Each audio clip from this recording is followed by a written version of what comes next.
welcome to the Racing Postcast, proudly sponsored by Unibet. I'm David Jennings from the Racing Post, and I'm standing into the shoes of Sam Hart this week, and joining me to preview all the action for Scottish National Weekend, we have Ed Nicholson from our sponsors Unibet. We've got Tom Park, and we've got our betting editor Keith Melrose. And before we get stuck into this week's action, we have to reflect on last week at Aintree, Ed Nicholson, because you boys knocked it right out of the park. Tell us all about it. We did. There were plenty on the podcast that got the winner of the Grand National, I Am Maximus, and on previous podcasts, so that was great. My nap managed to win at 9-1, Control Cruise, and we had a few other winners, so it was a really good podcast. Does that mean we're going to continue in the same vein? I hope so. Wow, what a nap that was, Cruise Control. Brilliant. And it was one of them ones, I'd say, Cruise Control, where you really got value for your money because he was pinging Everton, he was out in front, and he really grinded it out after the last, didn't he? Yeah, he's a horse I've liked for a long time. And when he gets in close, he's not clever enough to get out of it. So it's still a bit helter-skelter as well. A couple of occasions, so you kind of had your heart in your mouth. Well, I did anyway. But he's a lovely horse, lovely big horse who could go on to bigger things. Yeah, but that was good.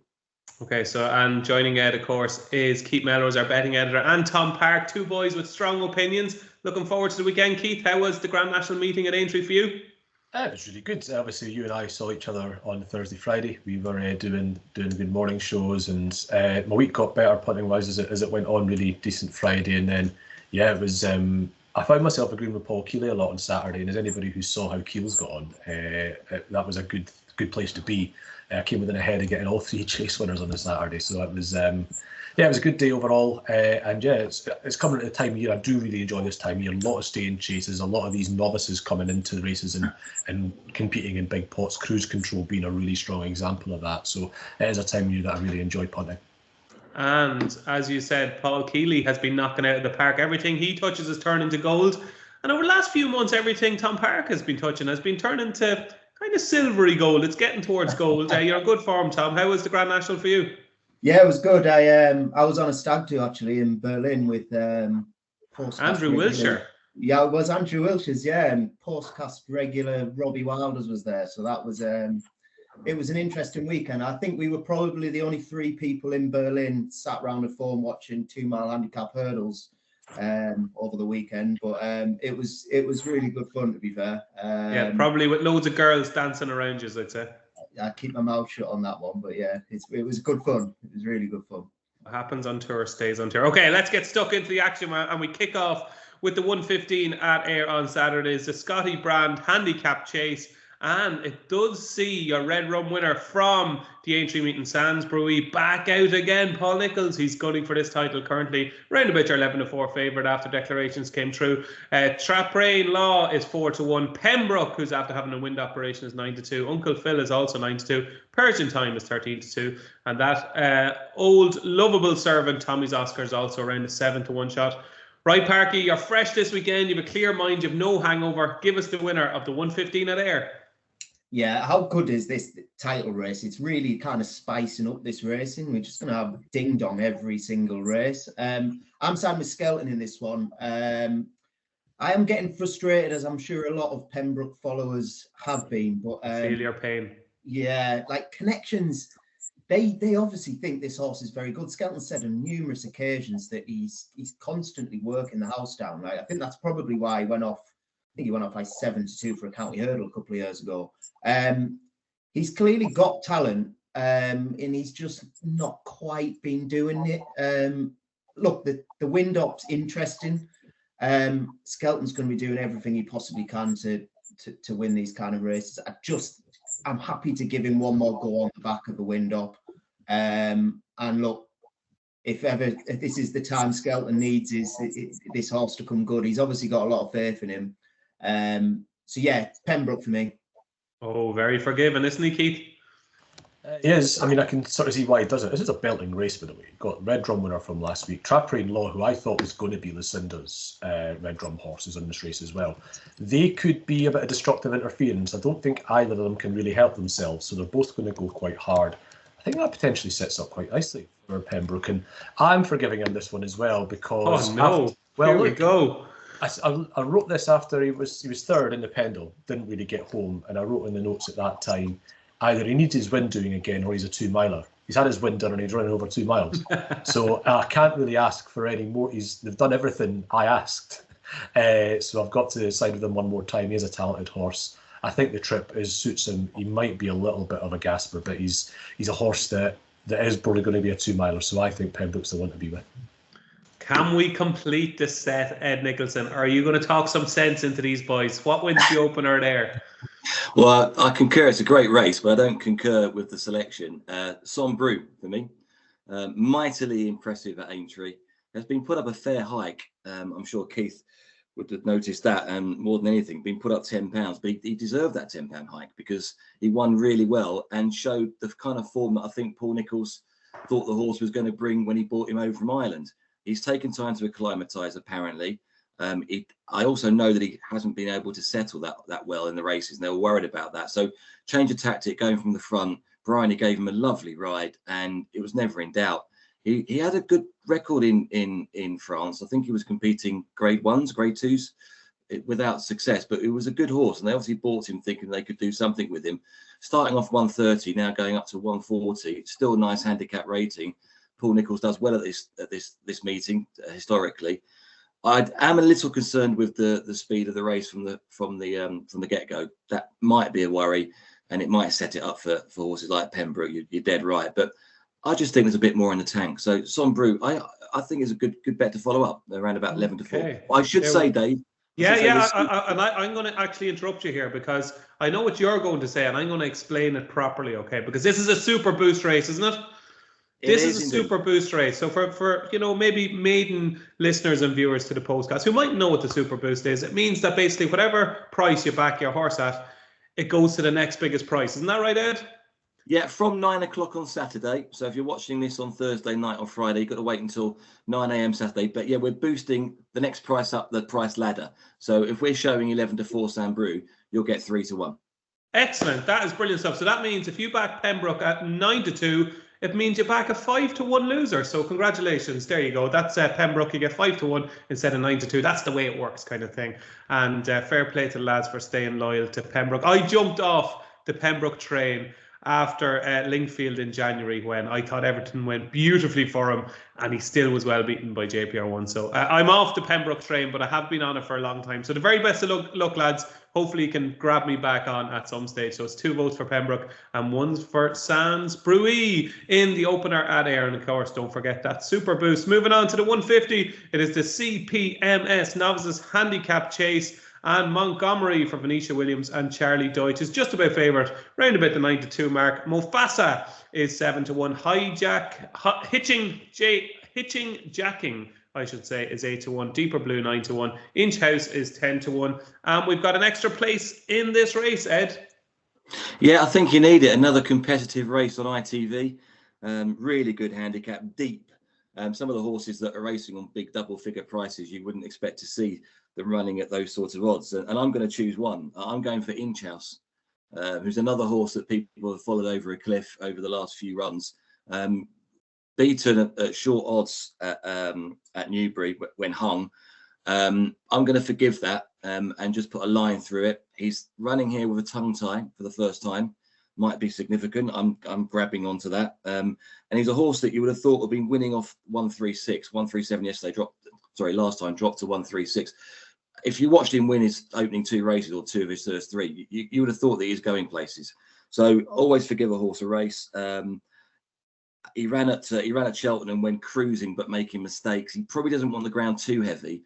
And last week with the Grand National, I certainly tipped up some horses that I thought would get better on heavy ground, and it certainly wasn't heavy. So be careful what the going is. I did check the going, and the weather expert said if you're going to Ayr Racecourse, you need to bring a brolly. That's about as far as it went. So I don't know how much rain they'll get, but there will be rain, and it's soft going. Perhaps Keith will tell us more, but he doesn't weigh too heavy, I don't think, Inch House. But I thought he had a decent chance, and I'm going to give him one more go at around about 10 to 1. Excellent. That's Inch House for the O'Neill partnership. Keith Melrose, you can tell us about the weather and the potential ground, but you're also a staying chase aficionado. It's how you've made your reputation. This is obviously a novices handicap chase, but it's 3 miles. This is your thing. I've built you up. Don't let me down. Yeah, it is a really deep race again, and these are the sort of horses that are going to be really interesting to me next autumn. A lot of horses from this come in and do well in your autumn staying chases next year. That's a whole lot of good to us. I know. Well, but you should. I like to watch but I don't find winners. They don't appear out of thin air. They appear from the previous races, DJ. That's true, Keith. They should all be paying attention to these and taking notes for future. And I say it quite a lot on these, and we should all be doing it. But anyway, this is it's probably going to be soft ground. The going was 5.7 on Thursday morning. It's all going to hinge on what rain they get today, because they've called 6.2 and 6.4 good to soft already this spring at Ayr. So if they don't get much rain today, there's not an awful lot forecast Friday, Saturday, I don't think. So it could be getting towards good to soft. But I'd say you don't want mudlarks, which is why I don't fancy Mr. Incredible in the big race. But at the same time, your good ground horses are probably going to get disappointed. So just somewhere in the middle of those two. The horse, I think my main fancy in this race is going to be Hitching Jacking. Skelton's won this last year with Sail Away. This is a different sort of horse, but he's probably always wanted 3 miles, and I think last time at Kempton was them finding out about that horse at the trip. Harry Skelton did basically what he needed to get third, and that was your lot. And he has been a horse that's looked like he's been learning all the time. To me, that was his best round of jumping at Kempton. He'd been a bit sketchy in a couple of runs before that, but he's getting there now on that evidence. So he'd be the main selection, but I think Parky's going to put him up. So I would also put in a little bit of a word for Young Buster, who is a big price. He's going to be about 14, 16 to 1 or something. And I thought he would have been second last time to Egbert, who ran very well in that race at Kempton that we just talked about with Hitching Jacking. But for Paddy Brennan dropping his hands late in the day. And before that, he'd been really, really progressive. He's stoutly bred, going to suit 3 miles, and has just been forgotten about on the basis of one fairly modest run that I find, to be honest, more forgivable than Inch House. That horse looks like he's blown his brains to me, but he was very, very promising earlier in the season. So Hitching Jacking's a selection, but there's definitely a price at which I'm backing Young Buster. Excellent. So you both agreed in the opening race with Pembroke. By the sounds of things, you're a Hitching Jacking fan, Parky. Keith set me up here. I fancy just about every Skelton horse on the card, apart from Hitching Jacking. It's the only one I'm not tipped up. I agree with Ed though. I'm an Inch House fan. I think I'm like Mr. Forgiving today because look, he's clearly well handicapped. I think the prices that he's kind of been going off for his races suggest that. His run last time, it takes a lot of forgiving because it was really poor. He was kind of pulling his head and from side to side. He clearly hated it. I think it's clear that he's had a break since. He'd had quite a busy time of things up to the build up to that race, and I just can't get over how impressive he was on Ladbrokes Trophy Day. And if he can repeat that performance, I think he's a good bit better than his mark of 136. Would you be worried about the stable form, Tom? Because I am 0 from 15 and his last 15 runners, and RU Wise to that was well supported yesterday at Cheltenham at 130 and just never got into it. Mr. Megget was hampered at Aintree, was very well beaten in the end. And I'm just a bit concerned about stable form. There was one that it came down, it like unseated. Springwell Bay, yeah. Yeah, I mean that would have gone close, I think. I know Robbie was tearing his hair out putting that come down, but I think that would have gone close. It is a slight concern, but this time of year, how many? He's up against a lot of big stables in these big races, and then in the others, is he really putting out all that he can fire? I just think I like the fact that he's had a bit of a break, and they clearly think he's good. Like he's been going off at short prices for handicap chases. I just think he's the one who I think potentially could be well ahead of his mark. Excellent. So it's Inch House for Tom Park. And Hitching Jacking for Keith Melrose, and Ed Nicholson is also with Inch House. So moving on to the 225, and this is a corker, ladies and gentlemen. It is the Scottish Champion Hurdle Not only do we have an extra place here with Unibet, we've also got money back on the second and third, which I think you'll deserve, because I think you'll find the second and third in this race are doing okay. Low the Sud is currently our market leader in around 4-1. Favour and Fortune, who was sixth in the Supreme, 13-2. Then there's a big gap to Bialystok for Willie Mullins, chasing that first trainer's title in Britain. Rubaz 14-1, and we've got some classy customers in around the 16-1 mark. Affodil, who's been in good form of late. First Street, who's after having a wind operation, is as big as 16-1. Florida Dreams is in there. This, for me, I know we've got the Scottish National, Tom Park, but this, for me, is the race of the day. This is a corker. Yeah, it is a really good race. There's a First Street's interesting, isn't he? He was kind of last off the list. I kind of thought he might run a big race at Cheltenham, and they kind of pulled him out of the Coral Cup, and it was more the fact that they were stepping him up to 2.5 miles that interested me. So I'm happy enough to leave. I'm going to play this quite simple. I think Load of Sud will take all the beating here.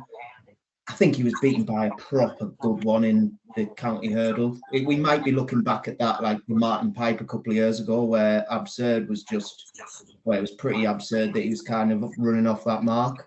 At the end of the day, he was an E-ball winner running off 138.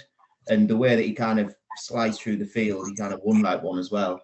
Load of Sud backed off the boards and ran a perfectly good race, just like he did in the Betfair hurdle, where he was beaten by Iberico Lord, who obviously went on to run in the champion hurdle. So I still think there's plenty of scope of 138. And if Skelton has him anywhere near like he had him in the county hurdle, I just think he'll take all the beating here. I think he's probably the best horse in the race, and he's fifth down in the list. So I'm going to play it simple and go with Load of Sud. I think he's a cracking bet, to be fair. Big shout. If he's the best horse in the race, that means he should be rated 148, which means he's £10 in hand, according to Tom Park. That's Load of Sud, up £3 for that cracking run in the county hurdle, up to a mark of 138. Currently, Unibet's 3-1 favourite. Keith Melrose.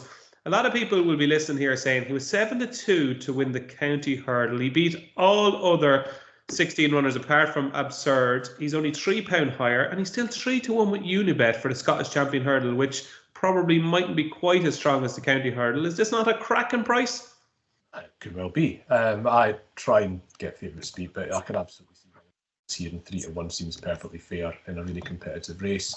My sort of nod and suggestion would be to take advantage of all Unibet's various offers here, because the extra place and money back second, third is exactly the sort of circumstances under which I'd want to back First Street, actually, because he has got that slightly higher mark. He has loads of good form in these sort of races. I like that he missed Cheltenham, actually. Obviously, the reasons for it are far from ideal, but he came to this race last year having won a big race in the county hurdle and seemed to have found it a little bit too much. He also ran poorly at Aintree the year before, having won at Cheltenham.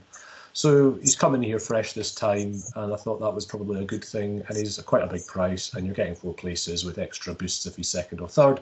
And I thought that was exactly the circumstances in which I'd back him. Brilliant. 11-1 currently with Unibet. First Street, I think he's very dangerous. I do. Another one I think is dangerous is Favour and Fortune, who I think is probably ahead of his mark. But there's so many in here ahead of their marks. Ed Nicholson, what do you like in the Scottish Champion Hurdle? I think the two horses that have been spoken about are the two most likely winners for me. Load of Sud, I same as you, DJ. I looked at the price and I thought, actually, that's quite a good price. 3.72, given what he's done, second in 2 big handicaps, not gone up that much. 138 is he running off on Saturday, having run the county on 135 and the Betfair on 129. Just looks exactly the sort of horse that's going to carry on. He's only had 3 runs this year. The one worry would be the faster ground. If you look at his form, it's heavy, soft. He has won or run well on good to soft. I think run well on good to soft. But if it was getting quicker, that would be a slight worry. Not that I don't know he doesn't go in it, but I know that he performs on deeper ground. So that would be a slight worry. The flip of the coin is that First Street's probably better on better ground. So those are the two that I'd put up. First Street, first run after a wind up, which is interesting. Also, Nico and Nikki read their Unibet blogs, because they do talk about this horse in this race, and they have run this race before. Verdana Blue won this obviously rated much higher than First Street. I think she was rated 158 or something. But he does like this race, Nicky, so well worth having a look at the blog. And I thought 16s or 14s was a fair price. I'm actually, just by coincidence, I'm at Cheltenham today with the winning owner of this race in 2001. Who remembers a horse called Yolundi? What a horse that was. Won the Scottish Champion Hurdle, won at Royal Ascot. We went over for the Galway Hurdle and went over to America for the Arlington Million when he came fourth in that. So it brought back memories when I was looking at the race and looking at the previous winners and seeing good old Yolundi's name in 2001. But the horse I think will have the name. Was it Paul Webber? Paul Webber. It was Paul Webber, and started his career with Lady Harris, or originally was over in France with Andre Fabre, but didn't race. And they started his career in bumpers, believe it or not. Got beaten in a bumper over 1 mile 5 at Market Raisin by a horse that ended up rated 66 on the flat. Just goes to show horses perform at different times of their career, doesn't it? Anyway, going back to this race, Lo Desaad, I think, will be the winner next to the 2024 version. I just think he's got quite a lot of things going for him. Just that slight concern about the going. That's the only thing for me. Okay, excellent. So we've kind of narrowed it down to 2, we think, Lo Desaad. And if you're looking at something at a bigger price, it is First Street who brings the class edge into the race. Moving on to the 3 o'clock, it is the Jordan Electrics Limited Seafield Trophy Mayor's Handicap Hurdle. And it seems a lot of the females from Cloysutton are making the trip over for a day out, because he's got C'est La Vie, he's got Pink in the Park, and he's got a penny 100 as well, in what promised to be a very, very interesting race, because we've got the Irish mares taking on the English mares, and currently C'est La Vie is in around your 7-2 favourite. Coco Mademoiselle, who I think is a smart enough mare in her own right, is 9-2. Pink in the Park for Willie Mullins, 5-1. Larchmont last 6-1 and 12-1. Bar, we'll stick with you here, Ed. 3 Willie Mullins representatives. He had plenty to choose from to run in this race. It's a tricky puzzle to solve, isn't it? Yeah, 23k to the winner, which might make a difference at the end of the season. So Willie's brought over 3 horses to try and win this prize. They're all not his best, are they? Obviously. But I thought each of them was beatable, to be honest. I was looking for an angle. And the one I looked at was the lightly raced Larchmont Lass. Only had 4 hurdle races. Paul Nicholls does really well with these type of horses. I mean, the fact that she ran and was targeted for the mare's hurdle at Newbury, the grade 2, the handicap hurdle, I thought was interesting, because that was her first race in the handicap, rated 113. I would be absolutely sure that she's going to win off a higher mark than 113 during her career. And I watched the replay of that race back before this show, and she was last turning in, or second last, and she made ground. That was over 2.5. This is over 3. I can see him taking the same steps, holding her up, and the extra distance she should just relish. And I think she's potentially well handicapped. I really wouldn't be surprised if Paul wins this. And Harry Cobden on board is obviously a positive, the way that Harry's riding at the moment, the way the race will be run, the fact she's unexposed. I thought there's a lot to like about Larchmont Lass. And you could put holes in all of the Willie Mullins mares, although they've been running in graded races, that they haven't. I thought there was the reasons to oppose each and every single one of them. So I'd make Larchmont Lass a really good bet, because she's unexposed, and I think she could be much better than a handicap mark at the moment, especially over further. Excellent. There you go, Larchmont Lass in around 6-1 shot for Ed Nicholson from our sponsors, Unibet. Right, Parky, this is my first strong opinion of the day. I think Coco Mademoiselle is crying out for a step up to 3 miles. I know she tried it at Ascot when I just thought she was ridden a bit too forcefully, didn't jump well enough. I thought last time at Chepstow was much more fluent. She was entitled to win the way she did, but I think this is quite a talented mare, Coco Mademoiselle. I think she's far more talented than a mark of 121, and I think she's one of the bets of the day. Tell me I'm wrong. I totally agree. Absolutely agree. Yeah. She's been touched off at a few short prices, but like when she's looked good, she's looked pretty good, hasn't she? And none so than when she won at Chepstow on heavy ground last time. I totally agree. I think the step up in trip is going to make a massive difference here.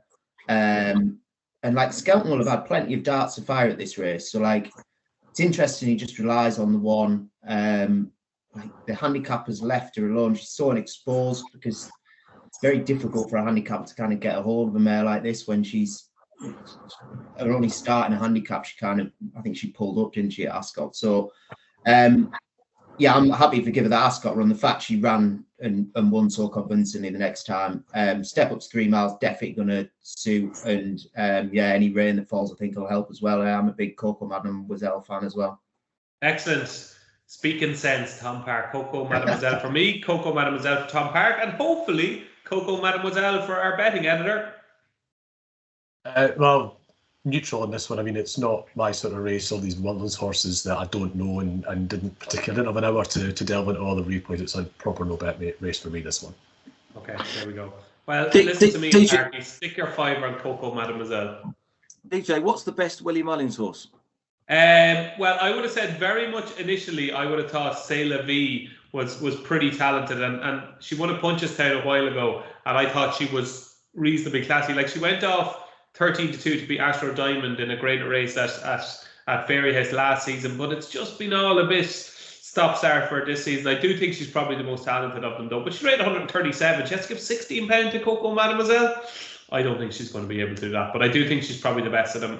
C'est La Vie. Moving on to the 335. It is the big one on Saturday, and this is going to have a massive impact on the trainer's title, because Willie Mullins sends over a big team for this race. And currently, with Unibet, McDermott, trained by Willie Mullins, is your 5-1 favourite. Mr. Incredible, trained by Willie Mullins, is 6-1 second favourite. Gitmaker is 7-1. It is 15-2 about Angler's Crag. It is 11-1 about Stay Away Fade, a class horse in the race. Can he do it for Paul Nicholls? Inishore is 12-1. Whacker Clan for Henry de Bromhead and Rachel Blackmore is also 12-1. Beauport is 14-1. My Silver Lining, that lovable grey, is 14-1.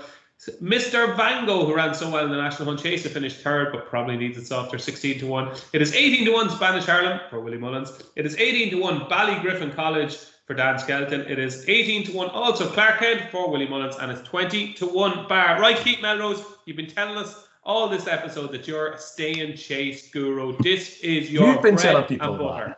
that. You've been telling people that, but no, these are the races I focus on.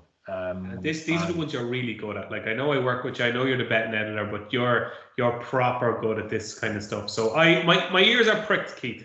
The way I play this race is genuinely going to depend on what the ground's like. Now, I have just looked again at the forecast. It is going to bucket down here today. So I am erring towards your softer ground horses, but I've never really fancied Mr. Incredible for this race. Ayr is a sort of track where when you turn in, there's just a little downhill run to that first fence in the straight, and quite a lot of horses get found out on that run. And I think Mr. Incredible is the type to get behind. It's a race for front runners, the Scottish National, actually. There's a lot of turning that goes on. That being so, and with the ground potentially being soft, if it's better ground, Innisor goes very high on my short list, and even the complete Rag Whistle in the Dark might run a bit of a race on better ground. But I'm assuming it's soft. And in that being the case, soft ground, front runners. Do you know what else happened in the National Hunt Chase, as well as Mr. Van Gogh running a good race against much better horses? He got qualified for Premier Handicaps. They did the same with this. They did the same thing at Fakenham, albeit not in the National Hunt Chase, with Step Back. The year that horse won the Whitbread. They got him qualified in a little race at Fakenham to get the third run in that you need to qualify for these chases. And that's what they did with Mr. Van Gogh at Cheltenham. A perfectly good race against horses that are of handicap much, much higher than him. And I really like the booking of Jack Tudor too. Everything's coming right for this horse if the ground comes up soft. And he would be, he's already going a little bit blue, looking at some of the odds comparison screens. Mr. Van Gogh I can see going off about 10-1, and you can currently get a lot better than that. Oh, there we go. Mr. Van Gogh currently a 16-1 shot with Unibet. Take that now, says Keith Melrose. Tell nobody. Keep it to yourself.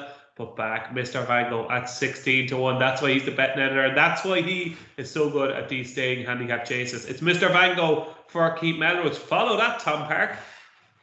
Yeah, Mr. Van Gogh is definitely on my short list. No, it wasn't. No, about 5 minutes ago it wasn't. No, but he's got the class. He's got a class edge on the. I think you're running them races at Cheltenham. He was just so good at the start before that. Conditions might suit. The other one that I thought of, Willie Mullins, you might be able to help with this one. I thought Spanish Harlem was interesting. He's not run over this trip. Nothing near it. I think 2.5 mile. He's been a 2.5 miler all season. Like soft ground. Jumping. It's all just jumping. He just looks like a what did I say, lummox over fences. He just didn't jump well at Gore in the last twice. I know it was 2.5 miles. He actually did well to get so close to San Felicien. I thought, if you could be guaranteed, if somebody could tell me, okay, Spanish Harlem is going to go into this race, he's going to jump adequately and he's not going to make a mistake, I would be all over him. But I can just see him clattering fences. I thought with the extra distance, it might just help with his jumping a little bit. But yeah, he was last off the shortlist anyway. The one who I actually really fancy is Ballygriffin Cottage for the Skeltons again. Just 18 to 1 with Unibet. Yeah, like I think he's a big price. Like he was a couple of years ago, he was a really talented novice, or even last year was it? I think I backed him for the Brown Advisory, to be honest, and then since then it went completely peaked on. Which usually happens when I get involved anti-post. But yeah, he pulled up at the end of last season, had a wind up over the summer. He was last of 3 and then pulled up, but he's really turned a corner since. And I've mentioned before on the show, like horses who have wind ups, I sometimes think it can take a couple of starts. And what I really liked about that Ascot run was he was given time to kind of get into the race. And he finished off the race really strongly to finish 5th, and then ran a much better race again at Sandown, just being touched off by Rose of Arcadia. They pulled well clear of the others. I think he's the type that's going to improve again. And if he was to get back to that novice chase form of a couple of seasons ago, I think he'd be really well handicapped off his mark. And you've just got to think that Skelton's going to have him cherry ripe. And he's had options as well, and they've kept him for this race.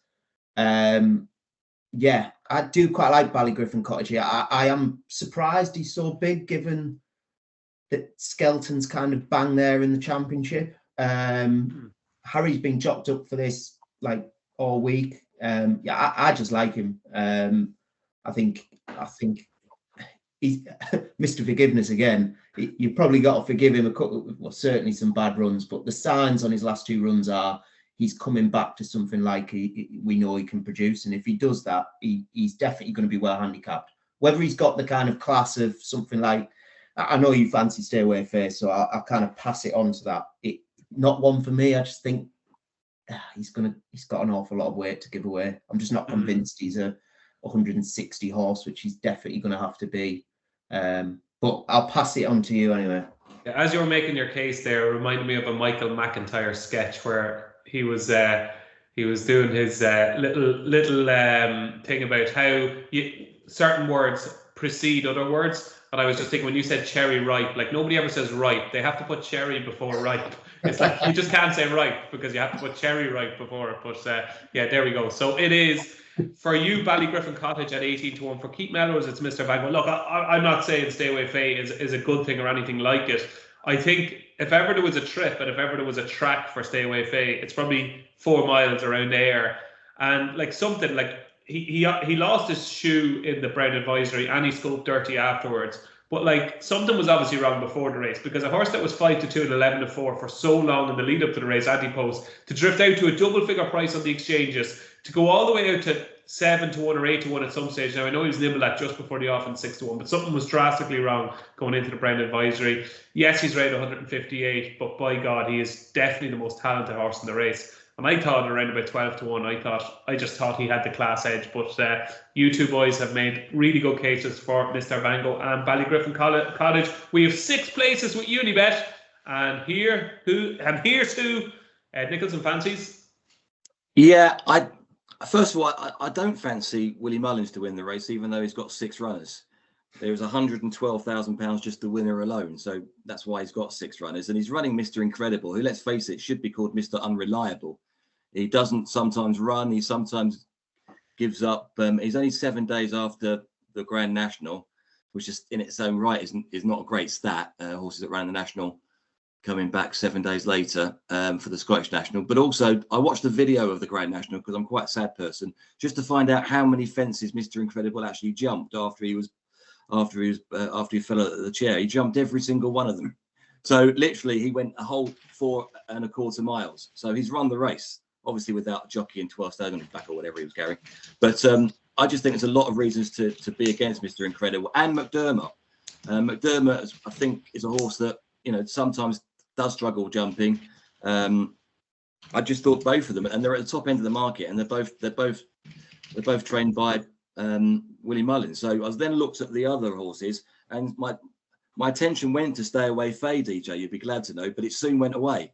When I looked at the stats, he's going to have to be an amazing horse. No horse has carried more than 11.10 to victory in this race. Well, one horse, Grey Abbey, did it. Apart from that, you've got to go all the way back to 74 when Red Rum completed the Scottish National double. It's a very difficult thing to do, and rated 105.8. It's not like he's rated 150. He's going to have to be a very good horse to win this, and he probably is. But I think there's a reasons to be against him. Notably, pulled up last time out at Cheltenham. So then I looked at the ground, and as you say, I kind of wanted a heavy ground, soft ground horse, and there are two that came to mind. The first one is a horse that I've tipped up twice on the Racing Postcast, and twice he's let me down.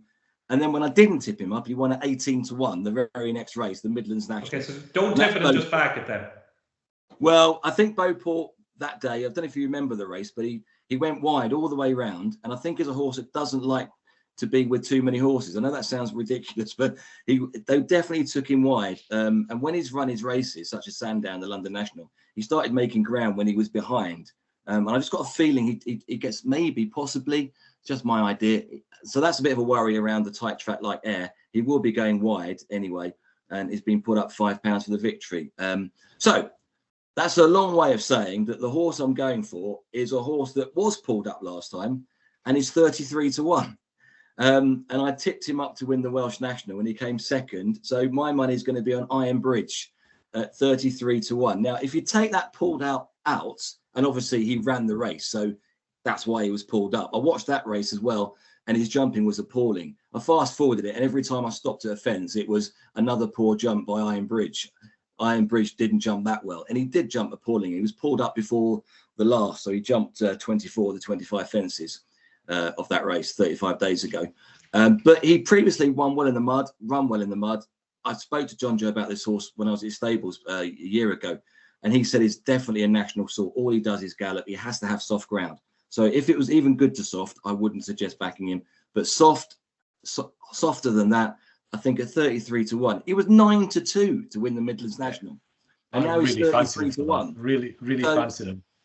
It's just strange that he's 33-1. So anyway, that's my reason and logic. He shouldn't be that big a price, in my opinion. If you forgive his last run, it could even be favourite.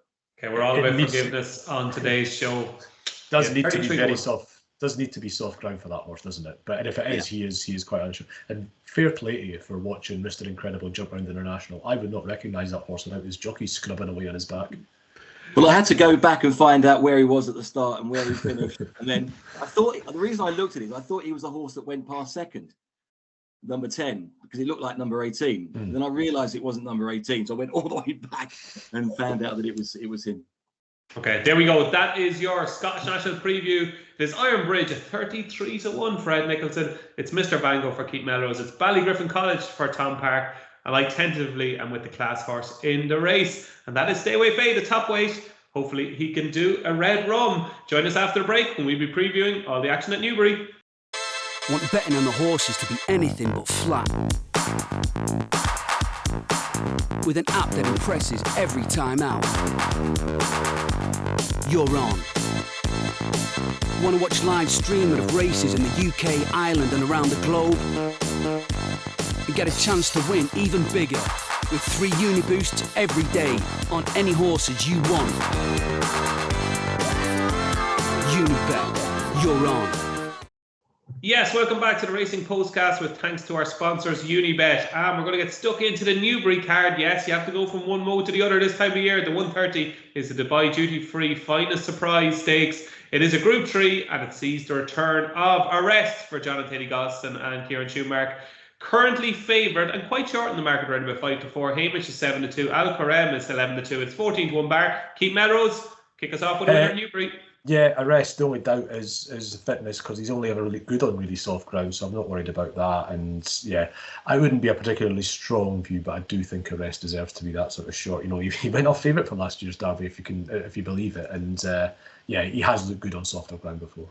Excellent. I think he's going to be very hard to beat. One horse I'm going to give a shout out to at a huge price is Mujtaba. who kind of blew away the cobwebs in France last month. But I think he's a classy enough operator, and I think he could do okay this season. Much to have around about 16-1. Tom Park, what do you like in the opener, Newbury?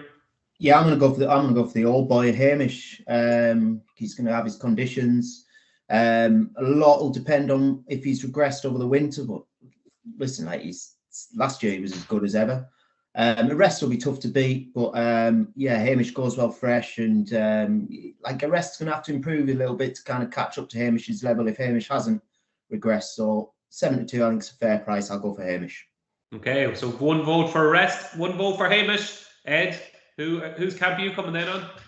Well, I think once again the ground is key. If it's soft, Hamish for me.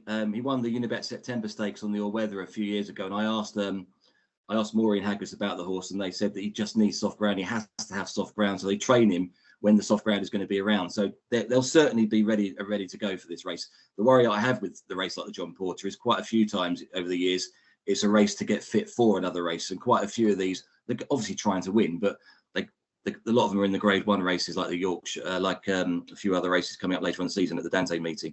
But with that, I know that Hamish will be fit, ready to go. And I just thought, given the soft going, he's got a cracking record on those surfaces, unbeaten last year, ready to go for another good season as long as it's soft ground. 8 years old, but 7-2 thereabouts.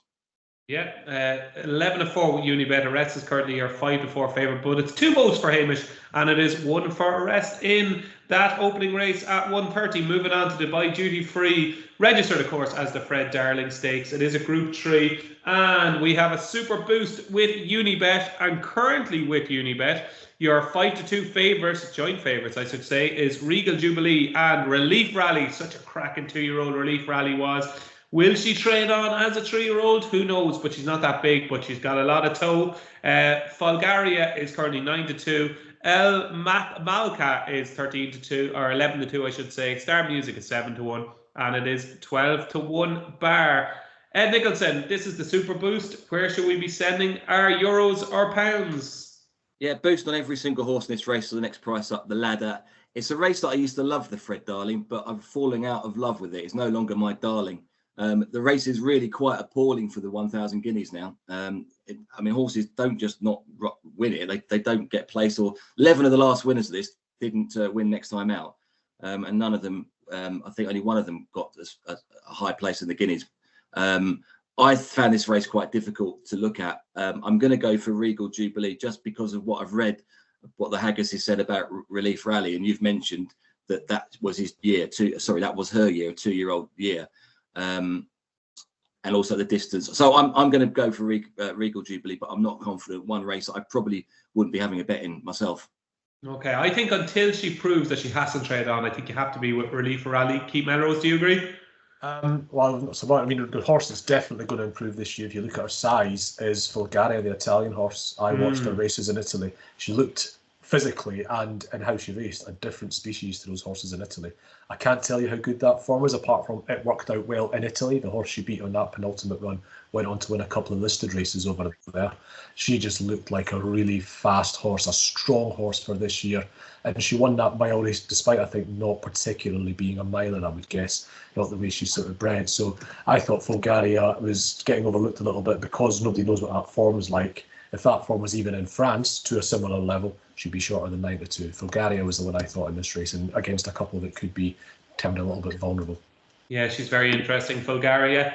Parky, you a Fulgaria fan? No, I'm with you. I think Relief Rally, I kind of, with these 2-year-olds going on to 3, until they prove that they haven't trained on, I'm kind of happy to give them a go. I think this is probably a best chance of adding another Group 3, and it's probably a best chance of kind of seeing out 7 furlongs. She's certainly not going to get any further. But look, she's the class of the field. Whether I'll be getting involved personally with my bet, I'm not sure.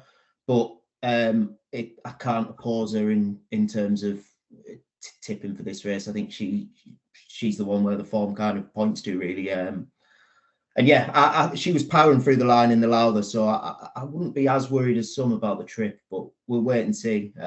It'll be a good race, but it's maybe not the classiest of races. Okay, we'll stick with you, Parky, for the 240 at Newbury, the Watership Down stud. Two Darren Hawk Greenham Stakes, the Group 3, and Zoom Zoom, the unbeaten Zoom Zoom for 8 Beckett and Rob Hornbury, 6-5. It is 13-2 Ballymount Boy, 15-2 Army Ethos, 9-1 Bar. Are you a Zoom Zoom fan, Tom Park? I like one at a really massive price here. Oh, go for it. Son of Richard Hannon. This is not a brilliant renewal of the race, and like Army Ethos brings the best 2-year-old form, but you'd have to worry whether he trained on, given how bad he was at last time. I think he's been a 2-9. Zoom's probably the right favourite, but yeah, Son or Son, I don't know, Son. We'll go Son. But he was quite well. Spurs fan or not really, I think. Yeah, I suppose you're right. Yeah, he was quite well regarded last year by the Hannons and was pitched into good company after winning a Newbury Maiden. He was then beaten 10 lengths by City of Troy in his next start. There's no shame in that. He then got a horrible trip when beaten just 2 1/4 lengths by Hartum in the Vintage Stakes at Goodwood. He got bumped around all over the place. And then third to Arabian Crown, beaten just 3 1/4 lengths. I'm not convinced he got home over the mile. They kind of switched tactics and went hard from the front. And then they did the same again in the Royal Lodge, where he had quite a lot of them in trouble a furlong out. And he just didn't quite get home. Dropping back to 7 furlongs here, I think he'll probably go out in front because I think that's kind of the way that he likes to be ridden. And this will be the first time where they've resorted to them tactics from the front over this trip. He's a massive price. He's like 33-1. And I'm looking at this race thinking, well, is there anything actually really that classy? And if you take out Army Ethos, he's actually the highest rated horse in the field. So I think he's got a big chance. I'd certainly think he'll outwin his odds. Okay, 33-1 in a place, 20-1 with Unibet. So it is Son for Tom Park. Keith Melrose. Room service for me. Big price on what he did at Doncaster. The horse is taking up 2/3 of the betting. We're second and third. He's actually getting underrated. Could be a proper horse this year. Excellent room service for Keith Melrose and Fred Nicholson. I agree with Tom. 33-1. Yeah. The stats to this race are quite interesting. Previous winners at Newbury do well. 4 of the last 11 winners have had a win at Newbury. Son's had that. 11 out of 11 had their first run of season. And finally, Richard Hannon loves this race. Senior won it 6 times. Juniors won it twice. So Son at 33-1. And as Tom eloquently said, he's one of the highest rated horses in the race. Excellent. 2 votes for Son. There we go. And 1 for room service in the green. And moving on to the 3:15. It is the Spring Cup, the OLBG Spring Cup, and it is wide open as you would expect. Currently, Latam is your 50-2 favourite with Unibet. Radabarg is 8-1. It is 9-1 Navaggio. It is 10-1 Godwinston, and it is 12-1 Bar, I should say. Right, Ed, what wins the Spring Cup? Well, we've got 5 places, first of all, and you'll need it because it's a really difficult race. When I was looking at this race earlier on in the week, I put down Mr. Professor. That doesn't run, but I'm interested to see that owners run another horse in the race, Radabarg. So I had a quick look at that horse's form. Run in Ireland, a third in their Lincoln, and won it the previous year. Still quite well handicapped based upon that win. Ran well, third there last time. Just thought, given that I fancy Mr. Professor, obviously it doesn't mean that this one's going to run well just because they're in the same ownership. But I found it interesting that they've got this horse in the race and has been well supported. And the key for me, William Buick is riding for George Bowie. Excellent. Keith, Spring Cup. I thought the third in the British Lincoln was the one to be with. Navaggio, that was his first run for James Horton, came from absolutely nowhere, picked through, found trouble everywhere, got bumped into, still finished third. I think he'll come on for that runner, and I think he's been massively missed. Oh, there we go. And to complete the set, Tom Park. Yeah, I like Tawada here. Really promising last year. Just he kept getting. He was too keen in his races, and it probably stopped him kind of progressing. Gelded over the winter, which could really help with that. And I'm convinced of it as he'll be a better horse than 94. And Ed Walker's in pretty good form. So yeah, Tawada for me. Our smart few race cards have been knocking it out of the park. Here's how to read the form.